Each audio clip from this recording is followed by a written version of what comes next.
CCTV hot news നിങ്ങൾക്കായി സമർപ്പിക്കുന്നത് power guard solar system Koonamuchi. നമസ്കാരം, ഹോട്ട് ന്യൂസിലേക്ക് സ്വാഗതം. റോഡപകടം സംബന്ധിച്ച് ഫേസ്ബുക്കിൽ പോസ്റ്റിട്ടതിന് യൂത്ത് കോൺഗ്രസ് നേതാവിനെതിരെ കുന്നംകുളം പോലീസ് കള്ളക്കേസെടുത്തു എന്നാരോപിച്ച് കോൺഗ്രസ് പാവർട്ടി ബ്ലോക്ക് കമ്മിറ്റിയുടെ നേതൃത്വത്തിൽ വ്യാഴാഴ്ച പോലീസ് സ്റ്റേഷൻ മാർച്ച് നടത്തുമെന്ന് ഭാരവാഹികൾ വാർത്താസമ്മേളനത്തിൽ അറിയിച്ചു. പനി ബാധിച്ച് ചികിത്സയിൽ കഴിഞ്ഞിരുന്ന വീട്ടമ്മ മരിച്ചു. ഒരുമനയൂർ നോർത്ത് അമൃത വിദ്യാലയത്തിനടുത്ത് വാടുക്കുപ്പുറം പ്രമോദാചാരിയുടെ ഭാര്യ 45 വയസ്സുള്ള സിന്ധുവാണ് മരിച്ചത്. പൊന്നോണനാളിൽ പത്തരമാറ്റുള്ള സത്യസന്ധതയുമായി ഓട്ടോ ഡ്രൈവർ ബഷീർ റോഡരികിൽ നിന്ന് കണ്ടുകിട്ടിയ സ്വർണ്ണപാദസരങ്ങൾ ഉടമയ്ക്ക് നൽകിയാണ് മാതൃകയായത്.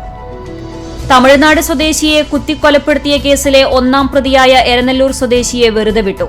തൃശൂർ ശക്തൻ സ്റ്റാൻഡിൽ വെച്ച് തമിഴ്നാട് സ്വദേശിയായ ശേഖറിനെ കുത്തിക്കൊലപ്പെടുത്തി എന്ന കേസിലെ ഒന്നാം പ്രതി കളരിക്കൽ രാജുവിനെയാണ് വെറുതെ വിട്ടത്. ഭാരതീയ മസ്ദൂർ സംഘം ഗുരുവായൂർ മേഖലാ കമ്മിറ്റിയുടെ ആഭിമുഖ്യത്തിൽ വിശ്വകർമ്മ ജയന്തി ആചരിച്ചു. ആഹ്ലാദത്തിന്റെ നിറവോടെ മലയാളികൾ പൊന്നോണം ആഘോഷിച്ചു. വൈവിധ്യമാർന്ന പരിപാടികളാണ് വിവിധയിടങ്ങളിൽ സംഘടിപ്പിച്ചത്.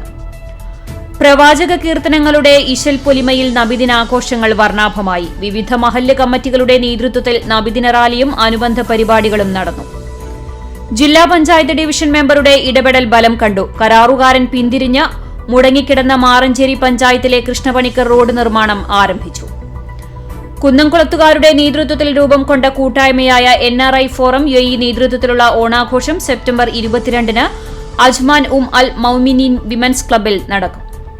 CCTV ഹോട്ട് ന്യൂസ് നിങ്ങൾക്കായി സമർപ്പിക്കുന്നത് power guard solar system Koonamuchi. ഇതോടെ CCTV ഹോട്ട് ന്യൂസ് സമാപിക്കുന്നു. കൂടുതൽ വാർത്തകൾക്കും വിശേഷങ്ങൾക്കും ഞങ്ങളുടെ web page, YouTube channel, Facebook page എന്നിവ സന്ദർശിക്കുക. തത്സമയ വാർത്തകൾക്കായി www.cctv.online.tv സന്ദർശിക്കുക. നമസ്കാരം.